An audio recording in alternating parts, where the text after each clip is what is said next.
What's up? Welcome. I'm Jeff Taylor. Or Madjef. Just call me, baby. You're listening to the sounds of LNC. This is a group from Paris, Linda and Cindy. A couple singer-songwriters I produced this record on. And a full album, in fact, in the 90s. 94, 95, 96 to be exact. And they had a fair bit of success with this in Paris and a lot of interest from labels and stuff like that. And it's an interesting story because they eventually went their separate ways, went into adulthood with children and relationships apart from one another, and then eventually Linda, my guest, decided that she would return to music. So we're going to bring her on right now and talk to her about her return to music and her relationship with the one and only Prince. Rest in peace. But first, I got some news to share, because you know I always got news to share. What's the news, you say? I'll tell you what the news is, man. This is the breaking news right now, as far as I'm concerned. You know who this is? Well, aside from it being King Shark and the new movie Suicide Squad, do you know who is inside of the costume? I guess is what I'm asking. No? Let me show you. It's none other than Sylvester Stallone. Rocky is King Shark. And I just have one question for Rocky. I just want to know why. Why are we doing this, boss? Why are we doing this? I'm so confused. I enjoyed the movie. I enjoyed the performance of King Shark and all of that. I just don't understand why Rocky Balboa felt the need to dress up like this shark, huh? Maybe you can explain it to me. Anyway, that's all the news I got. Like I said, I got friends all over the world, you know. And this young lady right here singing this song is Linda Yes. She's a Parisian, one of my dearest friends. I'm going to bring her out here right now. Ladies and gentlemen, without further ado, please say hello to Linda. Yeah. Hello. Linda. Hello. How are you? I'm enthralled because I'm listening to your music, you know, and whenever I listen to your songs, I get moved. So I'm doing good. How are you doing, ladies and gentlemen? I'm fine. Wow, Linda, so you look amazing. It's been a long time since I've seen Thank you. I think the last time we saw each other is when you came to Paris. So that was like maybe 4 years ago. That was about 4 years ago. How could I forget that? Yes. How about that? There we are. With Cindy. I left my hat and my mustache at the hotel that day. But, you know, when I met you, you were a part of a duo. It was Linda and Cindy. And that's the lovely Cindy over there on my right there, stage left or photo left. Right? Yes. Yes, you're an amazing homegirl and former partner, both Parisians, and we saw her too when I was there, and that was awesome to reconnect with you guys. So, how do we know each other though? How do we know each other? I know this. Let me just say this before I say any more. Linda is probably the biggest Prince fan of all the Prince fans there are in the world, without question. She's the biggest. But she's got good reason to be the biggest because look, she's been at shows in Paris where Prince performed and she was catching that man's eye. Without question. You know, obviously very captivating. I mean, look at this photo. I mean, look. I mean, he forgot what he was playing for a minute after he caught that red dress. Lady in red. Linda, so since that time, you developed a friendship with Prince, and you've seen him probably in a lot of live shows, probably a lot more than a lot of other people. Tell me about that connection to Prince. What is it about that guy, you know, that you love so much? I discovered Prince's music. I was 14 years old, and my sister was listening to the 1999 album. And I had a complicated teenage time, So every time I was feeling blue or feeling sad, or you know how teenagers are, I would listen to Prince's music, and he would help me with his lyrics and with all his sexuality and the wild music, and he would help me to feel better. So that's the first time I heard about Prince. I was 14. And then I went to see Purple Rain, the movie, and I was like, wow, I need to meet that man. And I decided, I was about 16. I decided to meet him, and I actually met him. I was 21. So it took me a few years, but I finally met him at that moment. And I wanted when I was 18, I went down his apartment. He had an apartment in Paris. I went down there, and I wanted to meet him just to tell him that he saved my life, to thank him for his music, and let him know that he was an influence for me because I was writing songs and writing poems. And when I got there, it was really crowded. There were a lot of people, and I decided it was too much for me, so I left and I went to a street at the corner of his apartment, and right there was Gilbert Davison, his manager and chef chef of security, and he was there, and he was stopping the people from walking because Prince's car was coming out of the parking of his apartment. So that's really the first time I saw him. I was 18. And he opened the window because obviously I was a fan because I was dressed just like Shilai with a coat with my name on it, just like he had in Love Sexy. He stopped the car, he opened the window, and I was just like, maybe the scariest thing was his voice because he was like, hello, with a very deep voice. And I didn't know he had that deep voice. I thought he had a high falsetto voice. And he said, hello. And I was like, hello, Prince, please let me tell you, I love you. Thank you very much for everything. You saved my life. And he said, and Shilai was sitting right next to him. And he's like, no, you saved my life. And I was like, What? oh my God. Then he closed the window and just left. And I was like, what the happened? Because I was the only fan in the street, looking at that car and talking to him. So that was really the first time. But then after that, Cindy and I were friends, and we heard that Prince was making a European tour in 1990. So I was 21. And we said, why not go see more shows than just the Parisian shows? So we went there. We went to Holland. I think you have the passes and all. So we went to Holland, to Rotterdam. And when we got there, we saw that we were very, very high in the arena. We couldn't see the stage. It was really, really a bad seat. So I said, maybe we can talk to the people in front, to the other fans in the front rows to help us to go in front of the stage. So we started talking to people. The people didn't really want to help us. And then in the front row, in front of the stage, the whole band was there, signing autographs, taking pictures with the fans and all. And I said to Cindy, it's our time. So we went closer to the gate where the first rows were, and I was shouting, Miko, Miko. So I was really screaming his name. So he turned around and he saw us. And at the time, we were really two pretty girls. So of course he came. Well, you're still two pretty girls. And still two pretty girls. Of course he came. Of course he came. Here's Miko. Of course he came. Here's Miko right here. Exactly. He probably signed a picture. He's like, hello, don't forget me.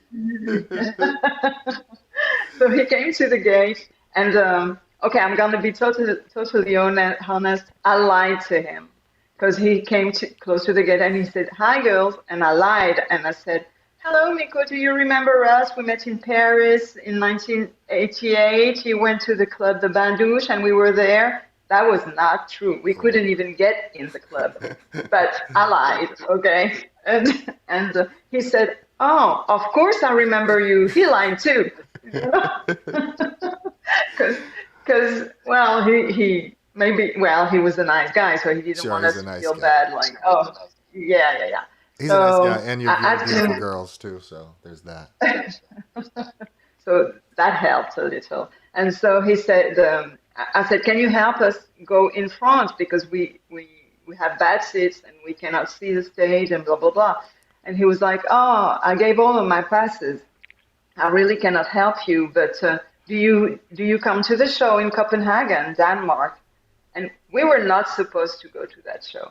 And I said, of course we are. Oh And he said, wow. okay, if you can find me in my hotel, the Sheraton, in Denmark, in Copenhagen, you will be my guest for the rest of the European tour. So what do you think we did? We called our boss.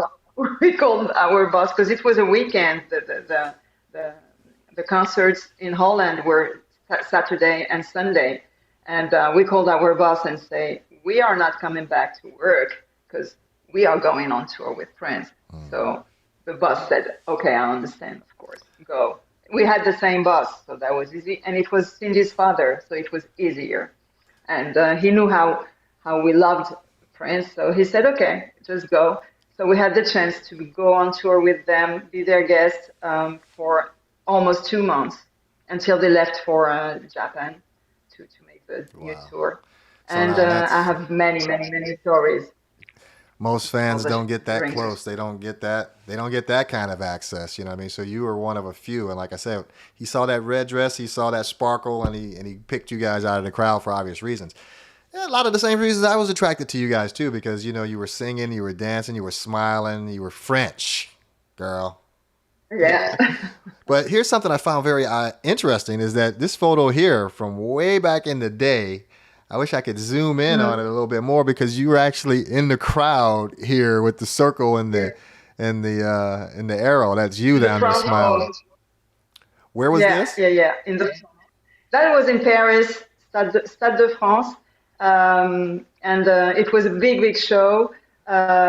And the funny thing is that this picture is on his very last album, Welcome to America, that came out last week. Not even last week, July 30th. So even now, I still feel like there is a connection because on all the pictures they could put on the cover, they put that one, so I'm kind of proud of that. You should be. Well, speaking of connections, this is around the time that I met you and Cindy. Yes, You yes, guys that's in came. Minneapolis. We were going to the Glam Slam with you Yeah. that night. So Glam Slam was the hottest club going in Minneapolis. Prince had this nightclub, and he would, it was like a disco, but at night, the stage was up there, and any given night he could pop open and that curtain and just start playing live. And we were lucky enough to be in attendance on a couple of occasions there. But Yeah. what that led to from I don't know I don't even know how I met y'all. That's the crazy part. I don't remember how we met actually, but I know we started talking about me writing and producing some music for you guys, and I Yes. did. One of the songs here is what's this? This is 75 red balloons. 75 Red Melodies. 75 red 75 melodies. Red Melodies. Yeah, so it's been a minute. We did this in the early 90s. But, what an experience. Let's jam out to that. That's Cindy doing her little rap thing on the beginning. And where was that? What year was this, man? This is That was August 1996. 1996 is when the CD came Yes. out. That was Yeah. a gang of years ago. I can't even do the math. It's so many, over 20 something. Yeah, yeah, yeah. Holy smokes, man. That was like a lifetime ago. But, working with you and Cindy in my studio, I mean, I recorded this stuff in my basement, you know what I mean? And you guys were great. It was great having you guys there. And I got some cool pictures over here Thank you. from back in the day.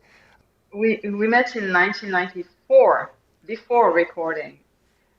We went, Cindy and I came to Minneapolis because the whole thing is that The last day of the tour was in Switzerland, the new tour, 1990. The last day, Cindy and I decided that we would thank Prince for, because the man paid for everything. We also sometimes slept in 5 stars hotels, and we wouldn't pay, So I was supposed to go see him with Cindy and tell him thank you for everything, blah blah blah. And they were going to Japan like the next day. They were traveling to Japan, and we couldn't go to Japan because we couldn't afford to go there. We had to go back to work. And I was supposed to go there and say thank you. And we were in this very small club in his hotel in Switzerland and in Bâle. I don't know how you say in English, but it's Bâle, okay? And he's looking at us dancing, and he's, leaning on some place, and he's like that. And he's looking at us, and I said to Cindy, okay, he's looking at us, so that's the moment. We go see him and say thank you for everything, have a nice trip to Japan, blah, blah. And I go there, and I don't know what she does, and she doesn't follow me.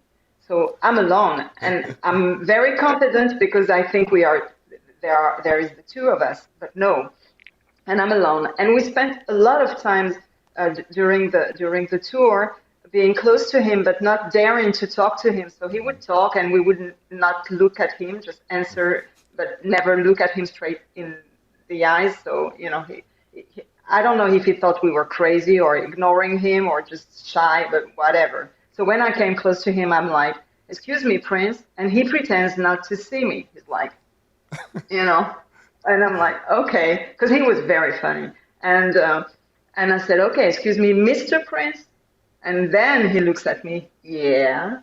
And okay, so my sentence was supposed to be, thank you very much, blah, blah. And I say, my friend and I are singers. We have a demo tape that you need to hear because we are really good. We write songs and we dance and we jam. And so if we give you the demo, will you listen to it? And he's like, okay, just give your demo to Gilbert, so his manager, to Gilbert, and I will listen to it. And I'm like, no, I give it to you and you listen to it. And he laughed and he said, okay, give me your demo. But we didn't have no demo. We never recorded a song. We never talked about, being produced. Or I was just writing songs in my room, and Cindy was writing some poems, and we never really did anything, Right. And so when I went back to Cindy, I said, Cindy, you're gonna kill me. So let's go to the bathroom because I have to tell you something. And she's like, okay. And when we got to the bathroom, I said, I don't know what happened. I said we were singers and dancers and that we had a demo tape and now we need to make a demo tape to have Prince listening to it. And she was like, you're crazy. So that's on a bluff. That was a total bluff. So we made a little demo in Paris with some musicians. And when Prince was in Paris, his brother, may he rest in peace, called us and said, Prince wants you in that club to be present tonight. So, because he had our phone number. And so we went to the club and I said, okay, it's time to give him the tape. So we gave him the tape. The same night he called, Dwayne called, because we never talked to Prince directly about the tape. But Dwayne called and asked who plays the saxophone on the tape. But it wasn't us. I guess Prince was looking for a female saxophone player. Mm-hmm. So, but it was not us. So I said, it's not us. He said, oh, too bad. But anyway, come tomorrow to that club, blah, blah. And so after I said, what did he say about the tape? And he said, it's nice, but go back to the studio, girls. So that's, okay, he's a genius. So of course, that's our first demo. We never did anything. Of course he's going to say that, And so we decided to go to Minneapolis and record in Minneapolis a second tape, a second demo that we would give to him to show him that we went back to the studio and that we worked. So we started taking that very seriously in 1993, and we came to Minneapolis in 1994, and we met you, and we came back to really work with you 2 years after because we needed to. have material to Right. record. No, that's right. I remember. That's right. You were here, and we kicked it and everything, and then you guys were like, "We're gonna go. We got to go back to Paris," and I was like, "Okay." Yeah, I thought I would never see you guys again, and then boom, you came back, and we did the we record. came back. Yeah, yeah, Yeah, exactly. that's That's how awesome, we and did it. that was a minute ago, boy. Hold on a second. Let me see that photo. Look, let me see that photo again. Yeah, that was a long time ago. Some of these photos go Yeah, way back. I mean, just way back. But I think it's interesting that you fast forward, 26, almost 30 years or whatever, and we still holding it together, man. Still looking good and holding it yeah, together. yeah. And still doing music, And and still doing music, yeah, and and obviously doing this yeah, show. And one of the best parts about doing this show is being able to bring like friends of mine that I worked with 20, 30 years ago on the show and talk about the project that we did. Let's shed some light on that project. You know what I mean? Talk about it, yeah. and then get some backstory on you and how we met and stuff like that. That's kind of a cool thing, and it's key to me. So you mentioned that we saw each other about 3 or 4 years ago, and we did because I have some pictures to prove it. And of course, we ate some of the finest foods, and dined out and drank some of the excellent wines that only Paris can offer you. And I even took the time while I was there, to make a music video. Okay, call me back. That's your voice on there saying, "Come to Paris, Yes, Jeff." Yeah, that's your boy in Paris shooting a music video. Where you at? This is your cameo. There's Cindy. There's Linda. There's my girls over there. Boy. Hey. So, what an endeavor. That's me, Eiffel Tower Bob. You can call me that. No, I mean, I had a great time. I had just had my accident, so my leg wasn't even working good. I was out of shape, but I went out there and I shot that video. And you were an awesome, host, having me at your home and everything. So thank you so much for that. it was it was a pleasure. It was a pleasure.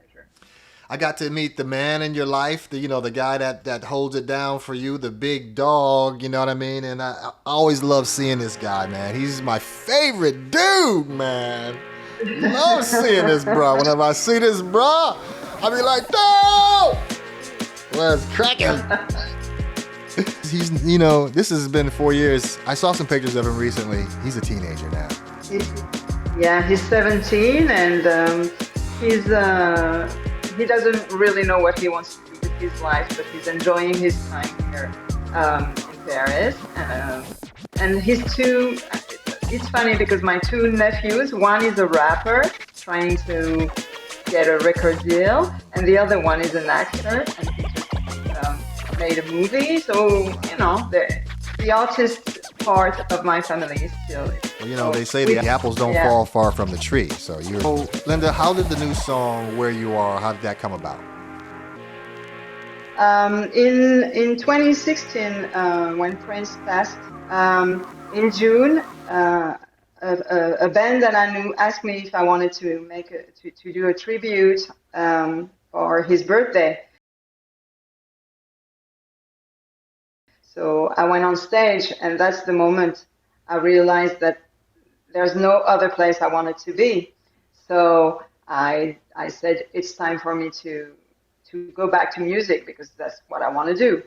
And so I worked with a few bands, and then the inspiration came for this song because I was in a weird relationship with somebody, and I left him. And I said, I need to write about a feeling that I want to feel with my next partner, the next person I will meet. So I wrote that, and I met a guy a few years ago who had a home studio, and I asked him, can I come and just record guitar and voice? And when he heard the song, he said, well, no, we need to do more. And at the time, I was in touch on Facebook, on Messenger with Levi's sister, who used to be Prince bassist. And we are still talking every once in a while, every now and then on Messenger, just taking news and and I told him I had a few songs that maybe I wanted to write for other people because obviously I'm not going to start a singing career at 52, but my dream now is to write for other people. So he asked me to send him a few of my songs, and one of them was the one you have. But it was only just my voice and a guitar to show what I wanted to do, and maybe for him to have it listened by some artists. And then I contacted you because I said maybe Jeff could be in that project and see if we can write songs for other artists. And I sent you the song as well. And Levi told me that he really liked it and that it was not supposed to be sung by anybody else than me, and that I should just sing that, and that age was not a problem. So that's where we are now. I agree with Levi, who is a good friend of mine, by the way. I agree with the man because he's right. I mean, the song is you. So, and you've always been an artist to me. So I have never seen you as anything but an artist. And the songs that we did together, when I listen to those lyrics and the verses, and boy, that you are an artist. So why change that? Why change that? Life. Well, how long were you away from music? 10 years. Oh, a little more. No. From 36 years old when I had my baby to 40, I would say 40 when Prince died. So that was I was 47. So yeah, almost more than 11 years. Nice. No, I saw her when I was there, and this picture's from when I visited Paris a few years ago. You guys still talking? How often do you guys communicate? Of course. Very often. Actually, when I was in Paris in June last month, we're August. Yeah, in June, I went to see her. We had a party together. I talked to her this afternoon. I had her. We talked on the phone this afternoon. So we're still friends. We met in 1989. You know, I love Cindy. That's my girl, man. I love Cindy. Love some Cindy. Yeah. Love me some Cindy. She wild, boy. She wild. She was so young when we met Prince. She was 16 years old. Oh my goodness. She was a baby. Yeah, and she was cute. When I met her, she had this cute little tough guy exterior kind of thing. She was like, yeah, and it was just so funny. You could see right through it, but she thought she was really, really tough, and I was just like, wow, this is so cute. But you guys are, like I said, we've known each other for years, and I look forward to when I can see you again, and be in your presence. And I hope if there's music to be made that I could somehow be in that loop. We made hits, and actually, when we came back to France with that record, we had appointments with many record companies, many producers. Wow. But you know how we are. We wanted to work with Prince and only Prince. So we said no to everything. So this is you and Cindy, back in 1993 when we met and recorded the album that we did together. And here you guys are just a couple years back, you know what I mean? And wow, I mean, time has really been kind to you ladies. You're still fine. So, Linda, I want to hear you tell me about the time you spent with Prince during his 32nd birthday over in Europe. What happened during that event? And he came close to us and started giving us a plate. And I went to get the plate, and in his microphone, he says, no, you don't get a cake because you are invited to the after party.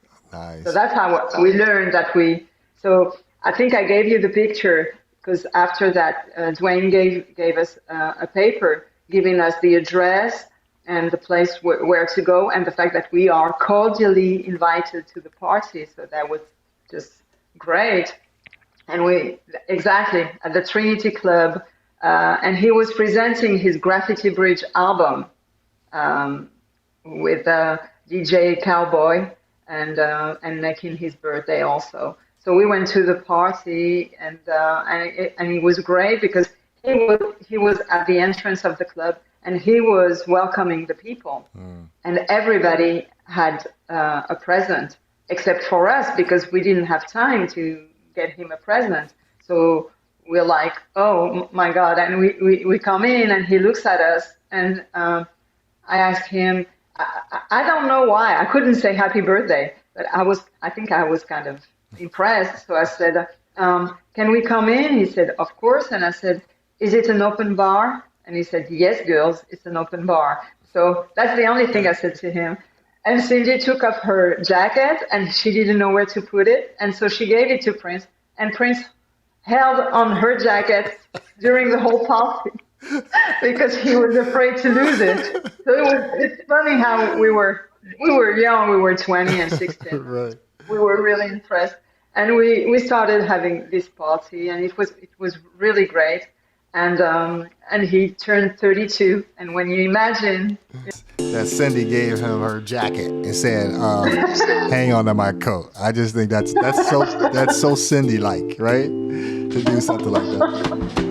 Man, Linda, I mean, we could talk forever, obviously, because we're good friends, man. But my show is only about 30 minutes long, and I think we've been going on for about an hour or something like that, man. I love you so much, though. I'm so glad you could be on my show. You know? Thank you. You will cut what you need to cut. And, but tell me before I go, though. I want to know what's on the horizon for you. I mean, what's your plans? More music? Can we expect more music? Yeah, more music, and I'm trying to put together a jazz band because I feel like singing jazz right now. So nice. I'm gonna try to do that, and you will hear from me again. Well, I'll be looking forward to that. I'm looking forward to that. Jazz, anything you sing is all right with me because you bring your own style and your own pizzazz to it. I love that about you. So keep singing. Very much. Thank you. 52 you're a baby. Remember, Paul Anka. I mean, not Paul Anka. Yeah. Tony Bennett is 900 years old. Come on now. Mick Jagger still out there shaking a leg. Mick Jagger, 70-something years old, shaking that leg. So you got 30 more years you could do this, bro. So anyway, ladies and gentlemen, that is the one and only Linda. Please give her an applause. Yes, that's Linda Yes, man. One of my dearest friends. And Linda, thank you so much for being on my show. Ladies and gentlemen. Thank you. It was nice talking to you. My pleasure, as always. I hope to see you again soon, either in Miami or in Paris. You just let me know either way. Yeah. All right? Okay. Paradise Hill Productions and RM2 Music are proud sponsors of the Madjef Music Show, bringing you real talent, real music, and real musicians. Sharing the same values, we put our artists first so they can thrive and deliver to you, the listener, timeless music and great shows. Her new single is out. Probably find it, I bet, if you look really hard enough. It's Linda Yes. And she's singing Where You Are, which is her latest joint. And I expect to hear more from her. Ladies and gentlemen, that's my show. I'm so glad you could tune in. I'm just going to dance it on out.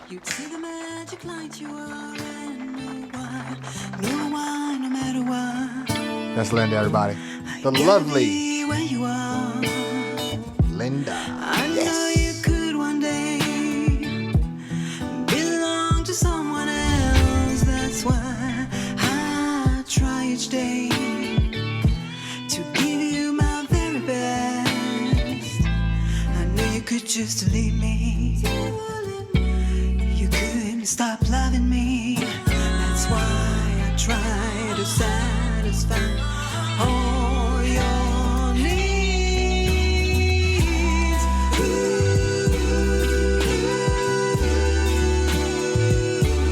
Gotta be where you are.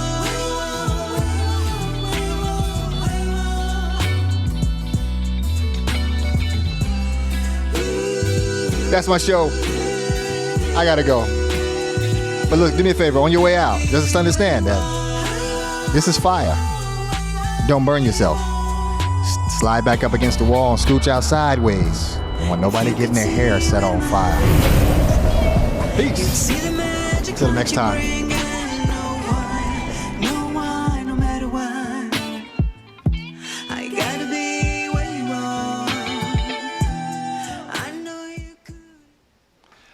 Boom.